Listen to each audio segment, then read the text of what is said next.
Bab 588, Hancurkan Keluarga Effendi. Kekuatan penguasa neraka tingkat 3 adalah kekuatan penyembuhan yang sangat kuat. Tak sampai 3 menit, Zack yang hampir mati sudah bisa berdiri. Akan tetapi, tubuhnya masih lelah.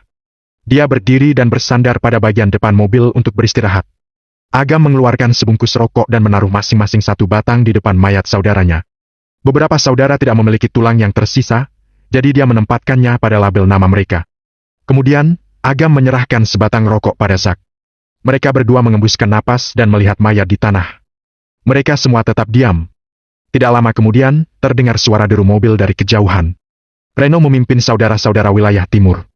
Setelah keluar dari mobil, mata Reno dan yang lainnya merah saat melihat saudara yang telah meninggal. "Keluarga Effendi!" Reno mengeluarkan geraman di tenggorokannya.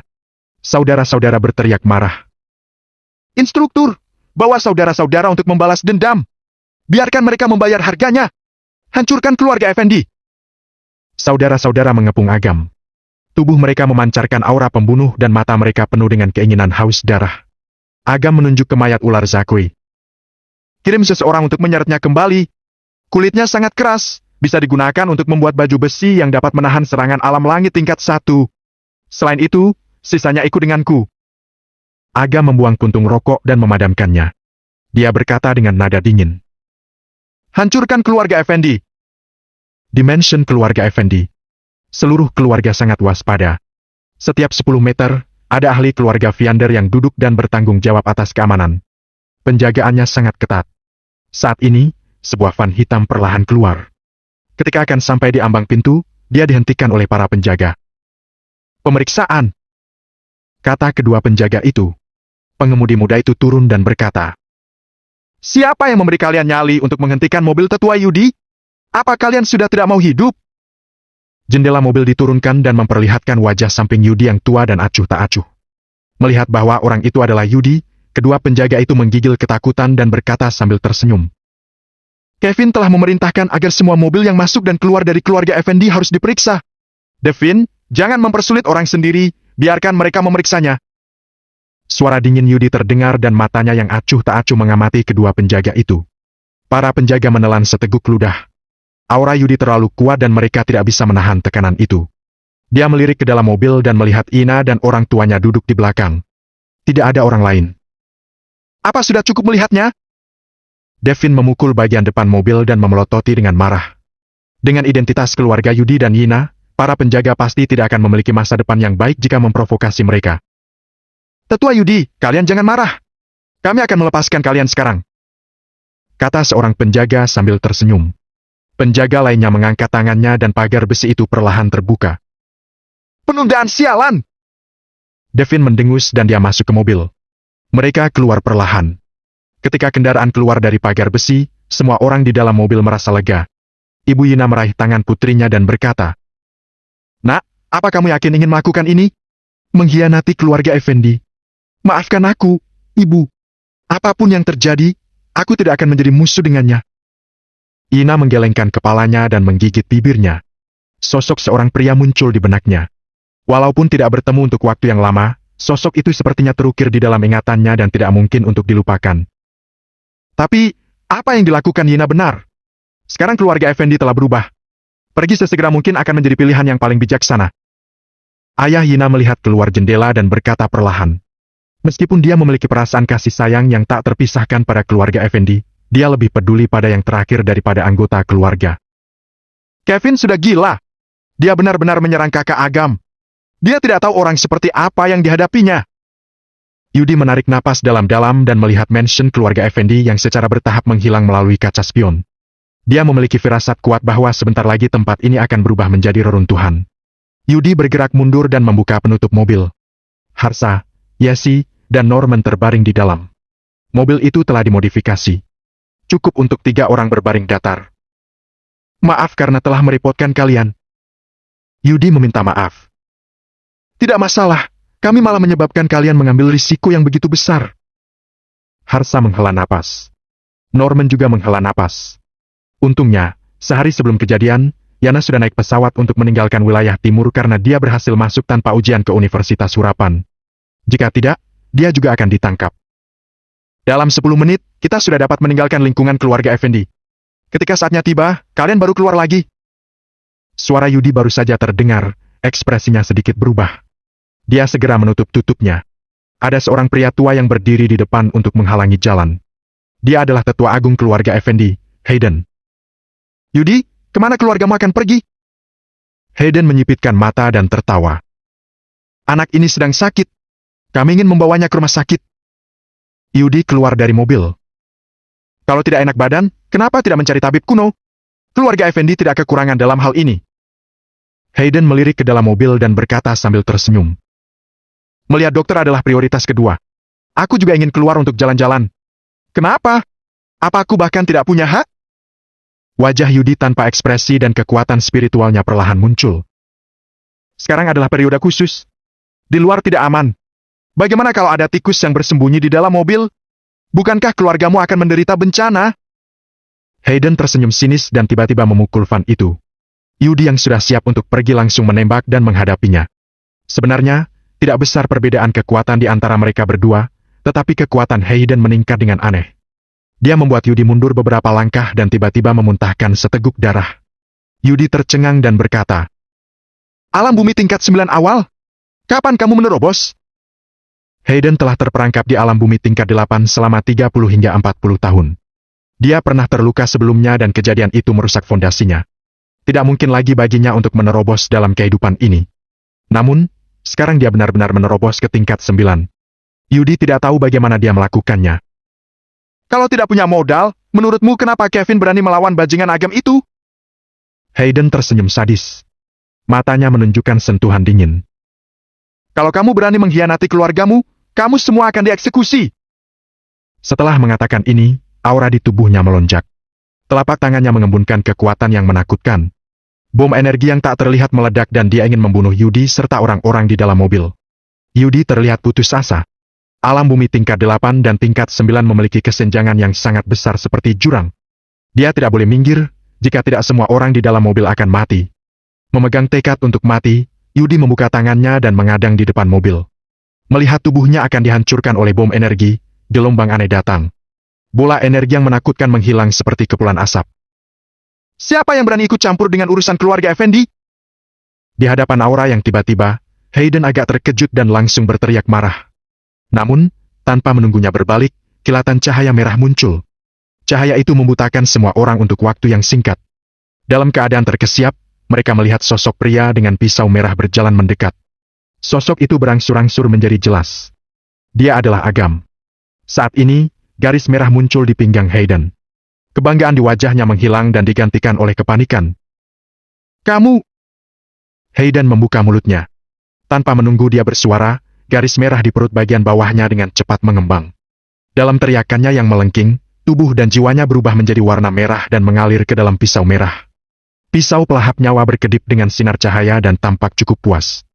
Segera, aura yang menakutkan mengikuti. Dia melihat Zack, Reno, dan lainnya datang kemudian. Puluhan saudara yang penuh dengan aura pembunuh. Kekuatan Zack dan Reno yang merupakan pemimpin mencapai alam bumi tingkat 8. Barisan yang begitu menakutkan sudah cukup untuk menyapu seluruh wilayah timur. Bab 589, Keburukan Kevin. Senior. Agam menghampiri Yudi dan menggunakan kekuatan penguasa neraka untuk menyembuhkan luka-lukanya. Yudi adalah kakek Yina. Dengan hubungannya dengan Yina, tidak berlebihan untuk memanggil Yudi senior. Yudi merasa tubuhnya yang terluka parah sudah sembuh dengan cepat. Dia bahkan lebih kuat dari sebelumnya. Dia merasa heran. Dia menatap pemuda di depannya dan berkata sambil menyeringai. Anak kecil, baru berapa lama tidak bertemu? Kamu bahkan lebih kuat dari sebelumnya. Agam mengangguk dan menyapu pandang ke Van. Yudi berkata, mereka semua ada di dalam mobil, tidak meninggalkan seorang pun. Dengan persepsi Agam, dia tentu tahu siapa yang ada di dalam mobil. Semua anggota keluarga Effendi ada di mansion kan? Agam memandang mansion keluarga Effendi di kejauhan. Tatapannya sangat tenang. Nak, tidak semua anggota keluarga Effendi adalah orang jahat. Yudi buru-buru berkata, jangan sampai Agam melakukan pembunuhan besar-besaran. Ya. Jawab Agam dengan tenang.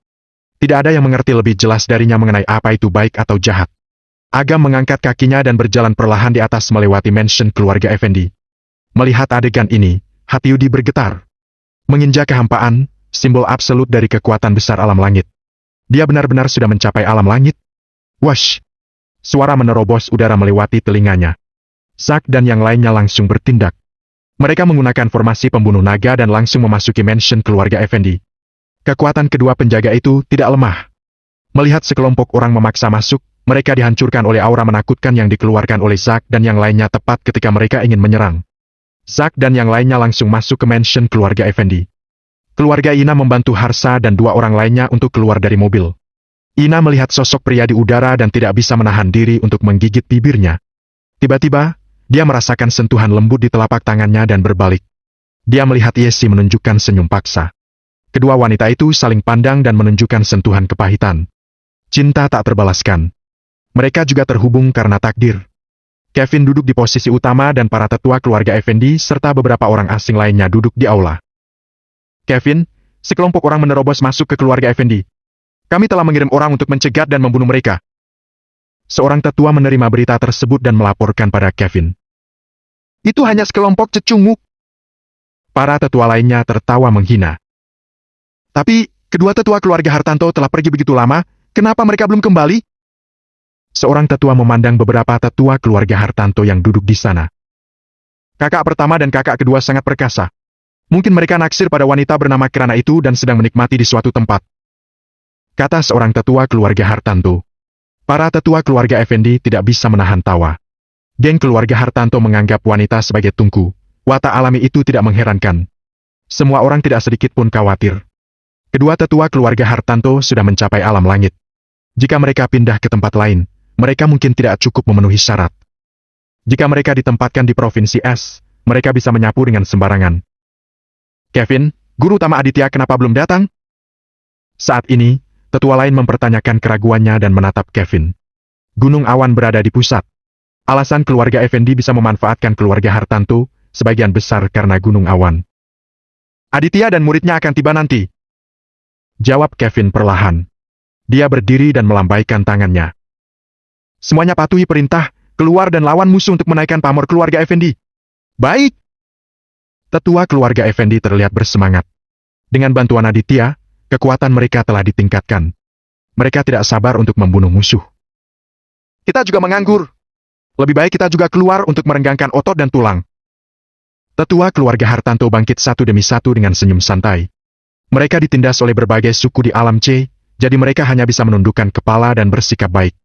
Akan tetapi, mereka hampir tak terkalahkan di Provinsi S. Kesenangan yang dibawakan sangat kontras dan membuat mereka tergila-gila. Para tetua menerobos udara dan aula segera kosong. Kevin berbalik dan pergi ke sayap belakang. Seorang pria menggigil sedang menunggunya. Orang itu adalah Sean. Kak, Kevin!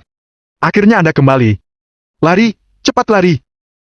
Sean bergegas dengan keadaan mengenaskan.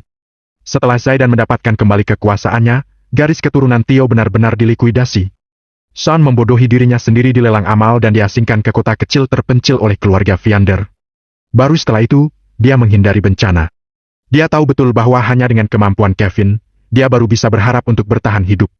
Kevin mengeluarkan sebuah kotak dari dasar tempat tidur. Setelah membukanya, ada sepotong batu giok hancur di dalamnya. Master Tulan sebagai calon pewaris keluarga Effendi, ini adalah giok jiwanya. Master Tulan ikut dengan kedua tetua keluarga Hartanto untuk menangkap pria itu. Dia sudah meninggal. Itu juga mewakili bahwa kedua tetua keluarga Hartanto mungkin juga mengalami kemalangan. Agam terlalu menakutkan. Theo sudah mati, Arik sudah melarikan diri. Tidak ada yang bisa menjadi lawannya. Sean gemetar.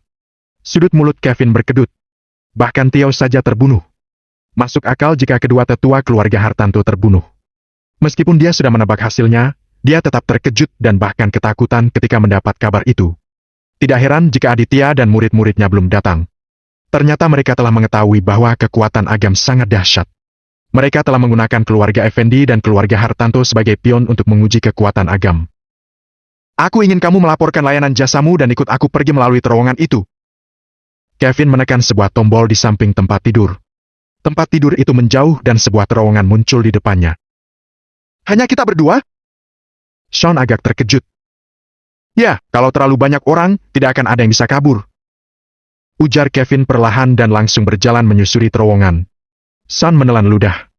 Kevin dengan jelas sudah menebak kekuatan Agam, tetapi dia tetap menyuruh keluarga Effendi dan keluarga Hartanto maju untuk bertarung. Dia melakukan itu untuk mempertaruhkan nyawa mereka dan mengulur waktu baginya untuk melarikan diri. Benar-benar orang yang kejam. Sean ragu-ragu. Intuisinya mengatakan padanya bahwa dia akan dikorbankan juga cepat atau lambat jika dia ikut dengan Kevin. Akan tetapi, jika dia tidak pergi sekarang, dia hanya akan mati lebih cepat. Setelah berusaha keras, Sean ikut dan pergi ke terowongan Dimension.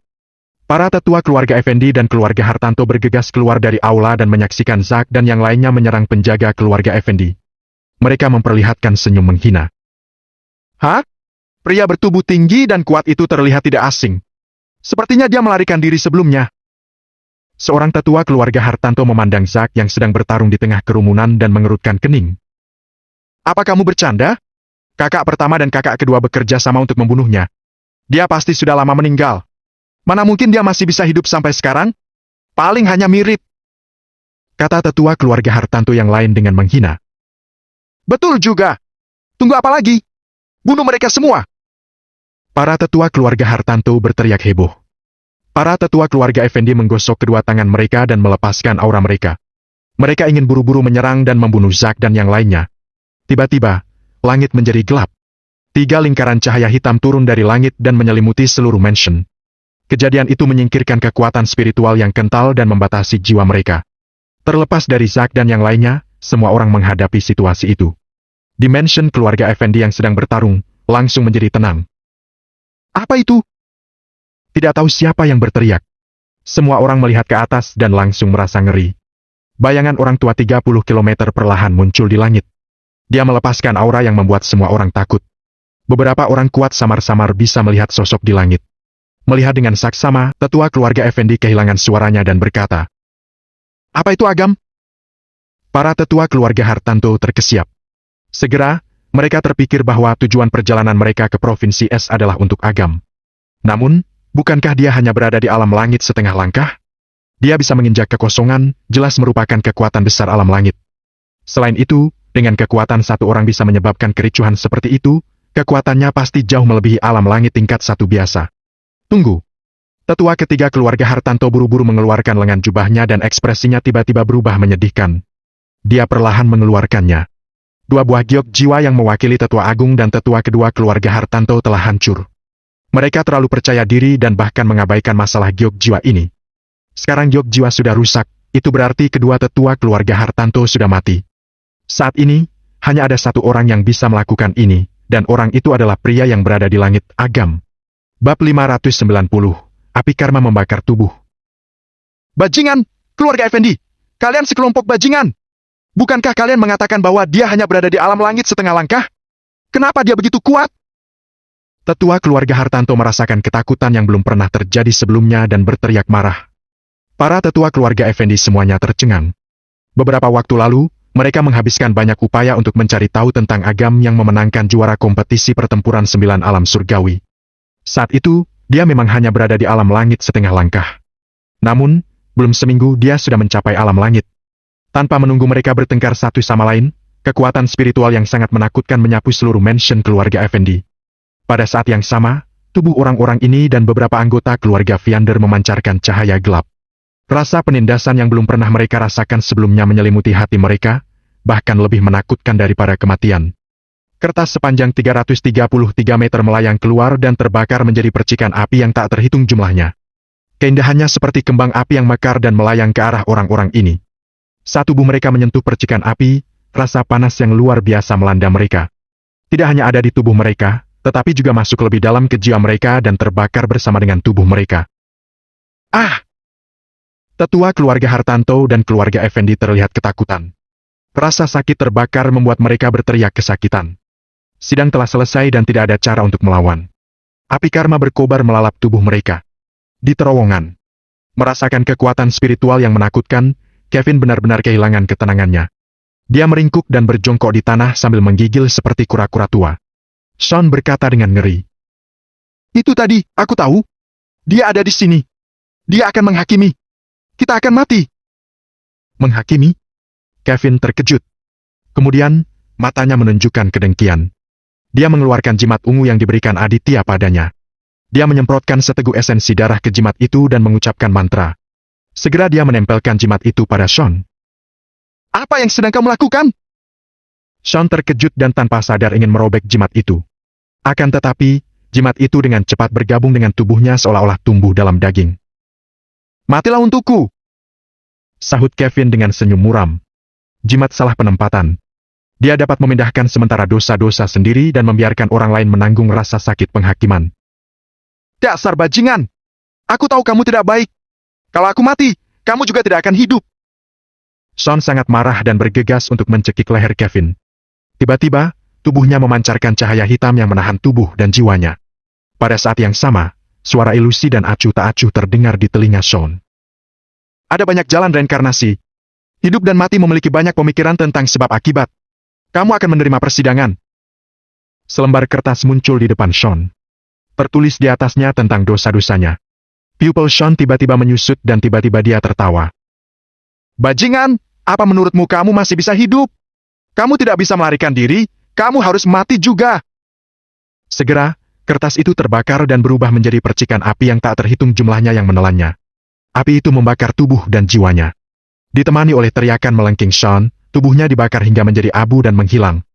Menyaksikan kejadian ini, Kevin ketakutan sampai mengompol.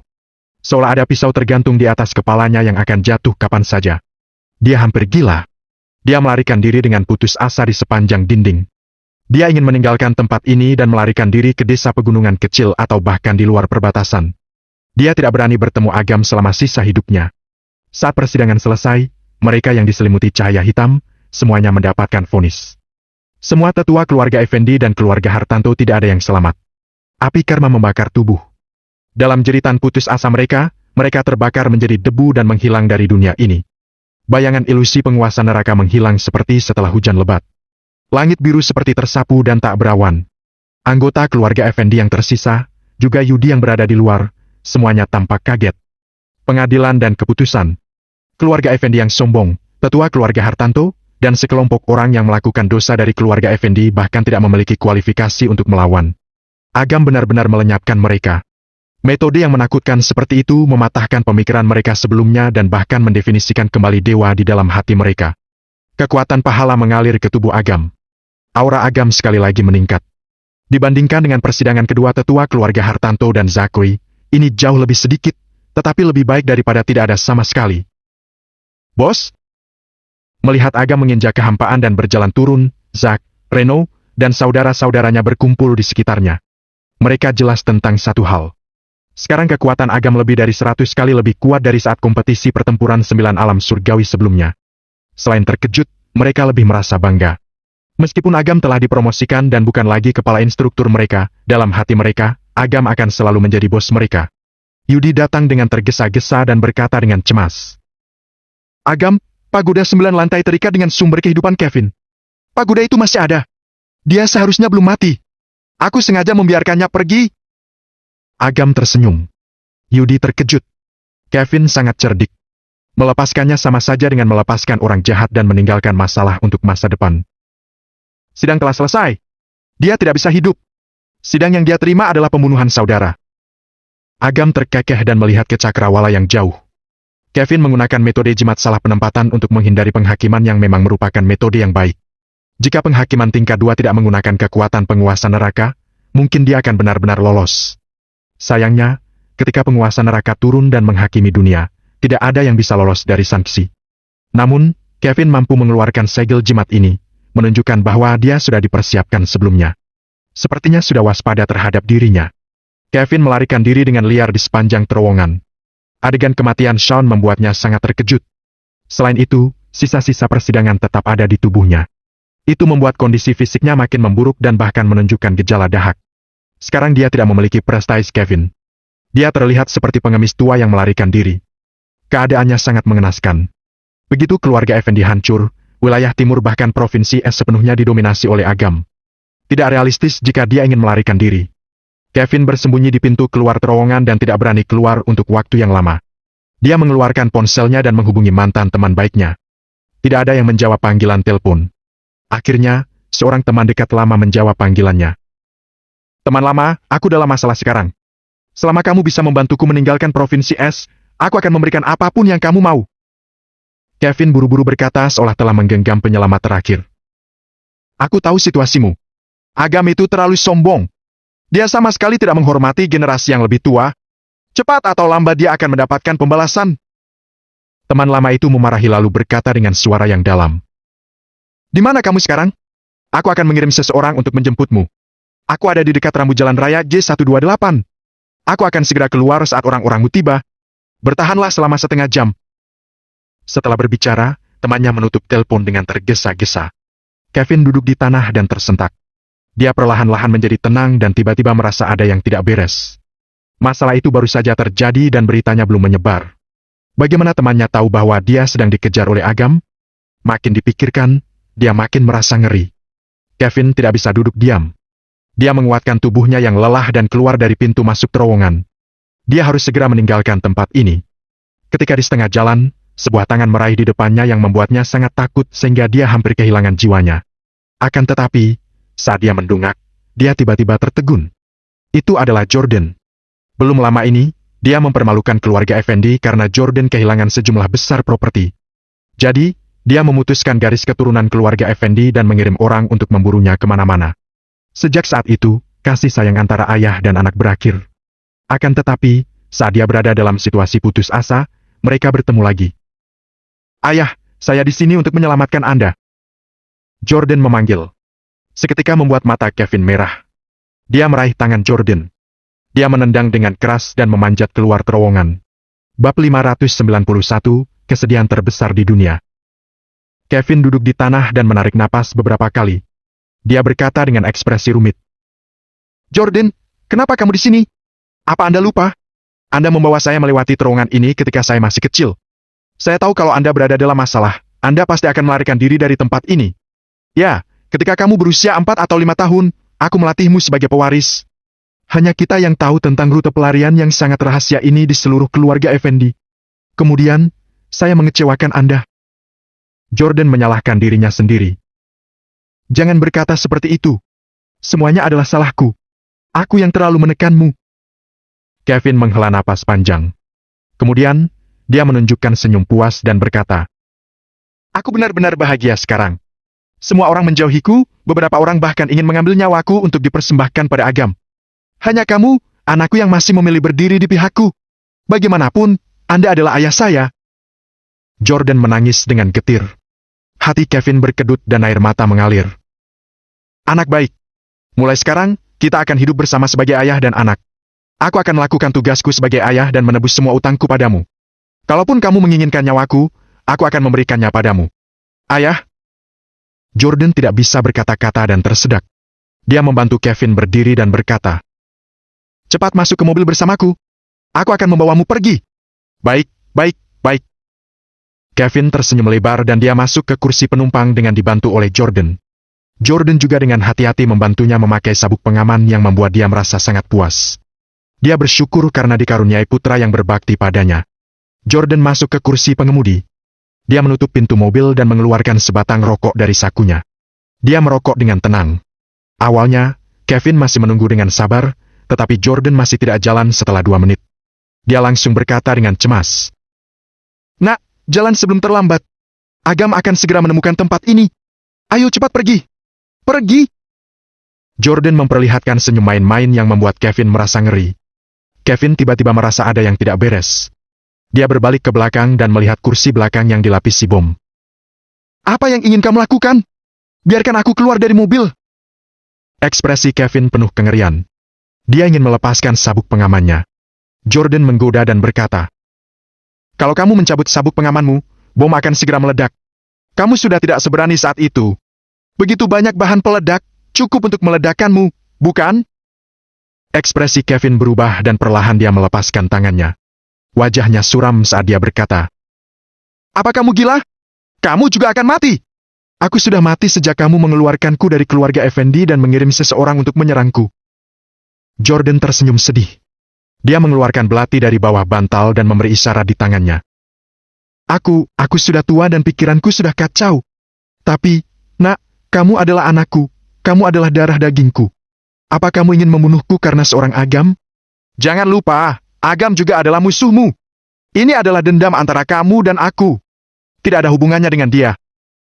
Jordan menggelengkan kepalanya. Tiba-tiba, dia mencondongkan tubuhnya ke depan dan menusukkan belati ke jantung Kevin. Kamu! Mata Kevin membelalak karena darah mengalir dari sudut mulutnya. Dia tidak menyangka Jordan akan menusuk dirinya tanpa ragu-ragu. Hahaha, aku sudah terlalu lama berfantasi tentang adegan ini. Akhirnya, aku berhasil melakukannya hari ini.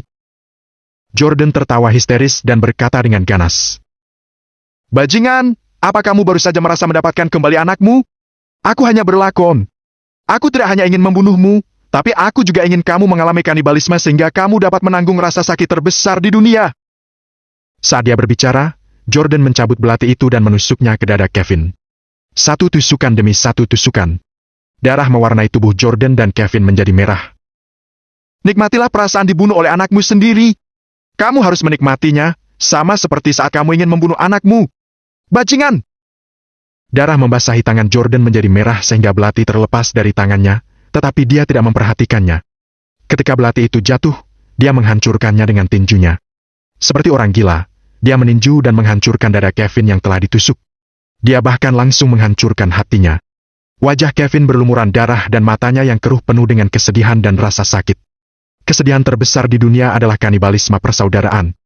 Kevin merasakan pukulan mental yang 100 kali lebih menyakitkan daripada tubuh fisiknya ketika dia dibunuh oleh anaknya sendiri. Dengan pukulan terakhir dari Jordan, seluruh tubuhnya jatuh pada Kevin dengan kelelahan. Dia merasakan daya hidupnya dengan cepat menghilang. Dia tahu bahwa persidangan agam terhadap dirinya sendiri telah tiba dan hidupnya akan segera berakhir. Bajingan, kamu sudah hidup cukup lama. Mulut Jordan penuh dengan darah. Melihat Kevin yang wajahnya penuh kengerian, dia terus menggelengkan kepalanya pada Kevin yang berharap untuk tetap hidup. Dia menyalakan sebatang rokok lagi. Dia menghirup tajam dan menyeringai. Dia memperlihatkan deretan gigi berlumuran darah. Aku akan mengirimmu. Puntung rokok mendarat di bahan peledak. Saat berikutnya, beberapa ton bahan peledak meledak. Kekuatan besar merobek keduanya bersama dengan mobil itu. Bola api yang naik menelan keduanya. Asap hitam itu meringkuk, samar-samar terdengar teriakan Kevin yang putus asa. Keluarga Effendi memiliki harapan untuk berteman dengan Agam dan menikmati ratusan tahun waktu puncak miliknya, tetapi karena kesombongan Kevin, masa depan keluarga Effendi hancur dan hidupnya juga hancur. Bos, ada berita bahwa mobil yang terbakar hanya ditemukan rangka di bagian jalan raya G128 yang tidak jauh dari keluarga Effendi. Ada jejak 2 orang di dalamnya.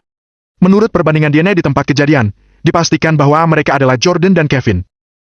Di villa nomor 1 di kota Primadona, Agam duduk di sofa, sedangkan Zack melaporkan berita terbaru kepadanya. Oke. Agam mengangguk perlahan. Dia sudah memprediksi hasil seperti ini. Penghakiman tidak hanya bisa mengandalkan kekuatan surgawi, tetapi juga bencana buatan manusia. Dia meninggal di tangan putranya sendiri yang merupakan penghakiman Agam terhadap Kevin. Jamal masuk dan menyerahkan surat pada Agam. Ini adalah surat yang kami temukan di kamar Jordan. Ini ditujukan untuk kamu. Agam membuka surat itu dan tulisan tangan Jordan terlihat di atasnya. Agam, kamu pembohong. Kamu mengatakan bahwa aku hanya bisa hidup selama 3 atau 4 hari.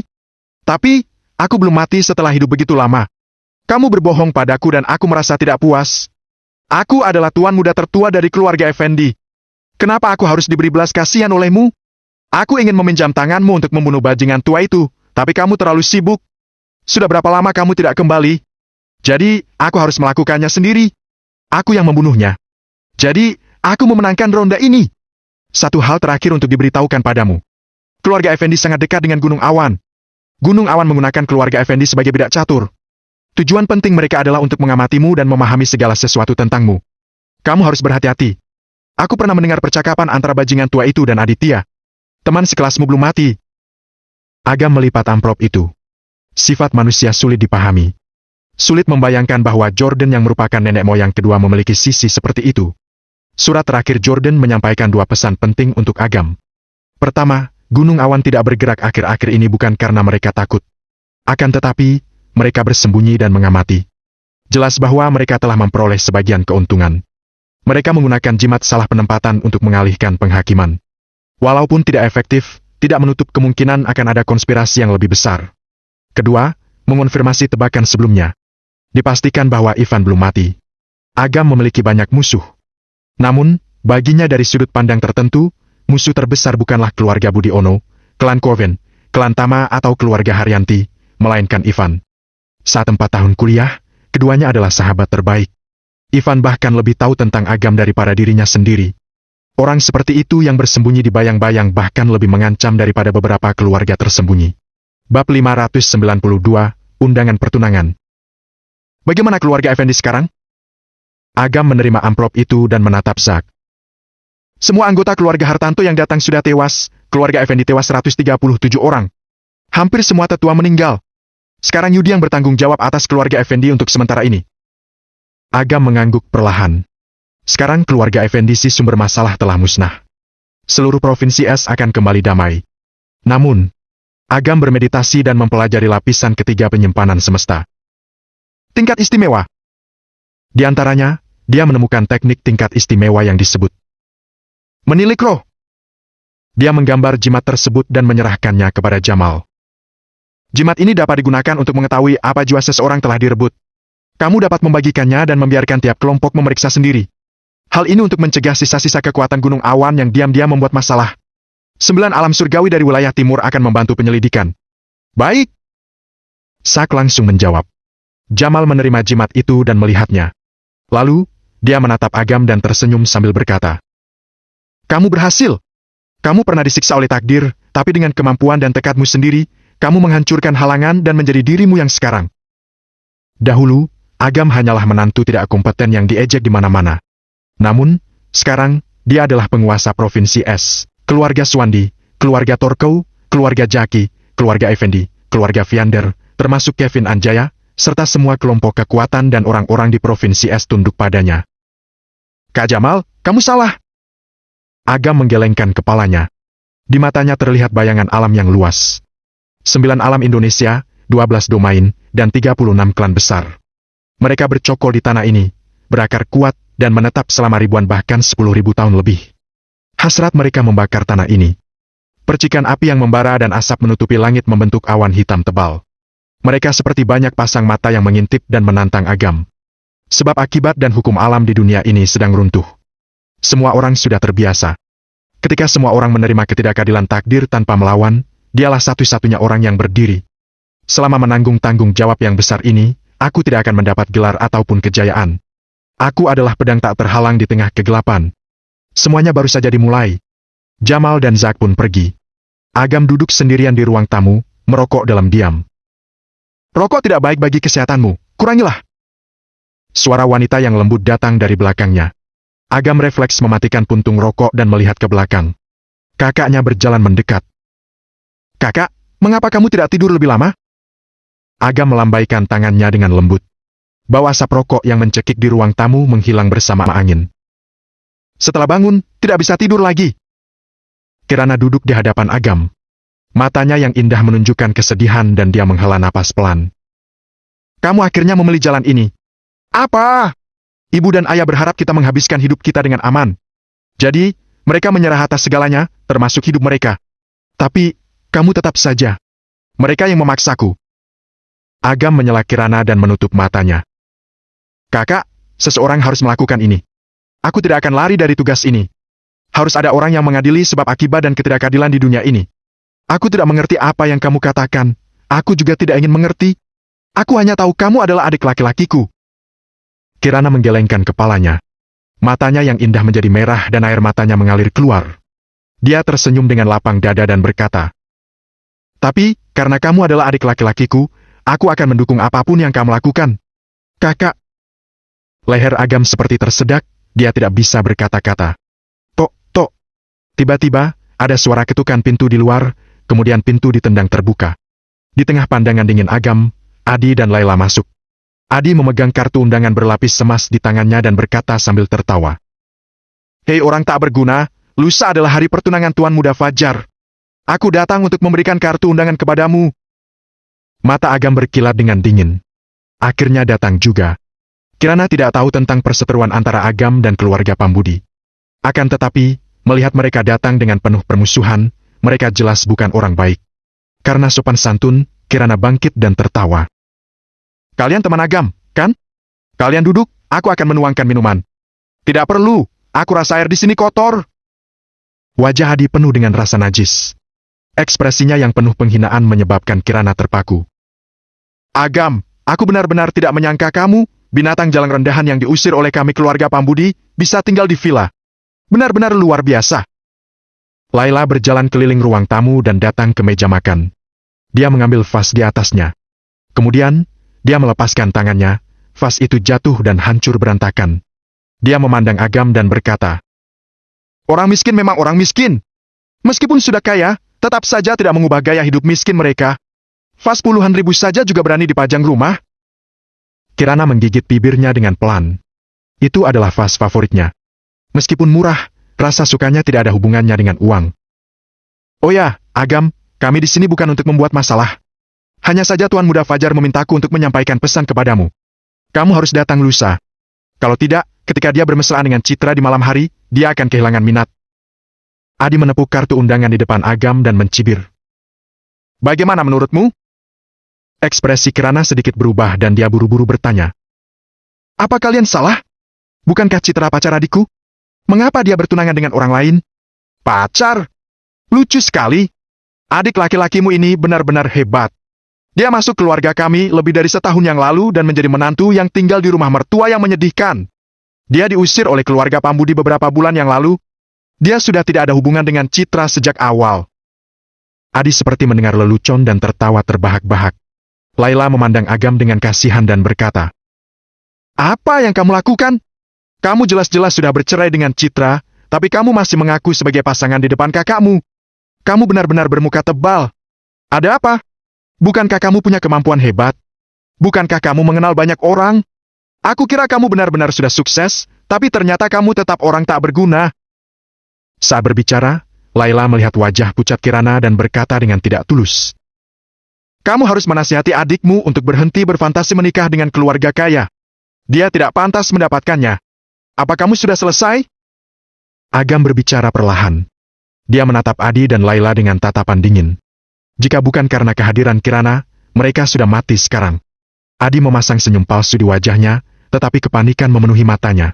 Dia mengira Agam akan marah, meledak, dan melampiaskan emosinya. Namun, sekarang, dia luar biasa tenang, terutama pandangannya yang seperti tidak peduli segalanya. Dia sama sekali tidak berpura-pura. Hati Laila bergetar, dia juga ketakutan. Bahkan intuisi wanitanya mengatakan jika dia tidak pergi, dia mungkin akan mati di sini. Salah, perasaan ini pasti salah. Dia hanya orang tak berguna yang tidak perlu takuti. Selain itu, Bibi Cindy sudah datang. Apalah itu keluarga Swandi dan keluarga Viander, semuanya hanya cecunguk. Dia memiliki dukungan dari Bibi Cindy. Apa yang harus ditakutkan? Kalau sudah selesai, pergi sana. Agam memandang keduanya dengan tenang. Mereka berdua masih ingin mengatakan sesuatu yang mengejek. Namun, melalui mata Agam, mereka samar-samar melihat aula perunggu kuno. Seorang lelaki tua sedang duduk di posisi atas. Dia memancarkan aura menakutkan yang bisa mengendalikan hidup dan mati di dunia. Melihat bayangan di mata Agam, tubuh mereka gemetaran. Wajah mereka segera penuh dengan kepanikan. Ketakutan dari dalam jiwa mereka membuat mereka melarikan diri dari ruang tamu tanpa ragu-ragu. Kirana menutup pintu dengan lembut dan berjalan kembali. Dia melihat kartu undangan merah berlapis emas di atas meja. Lalu, menghela napas pelan dan berkata, "Seharusnya kamu memberitahuku dari awal.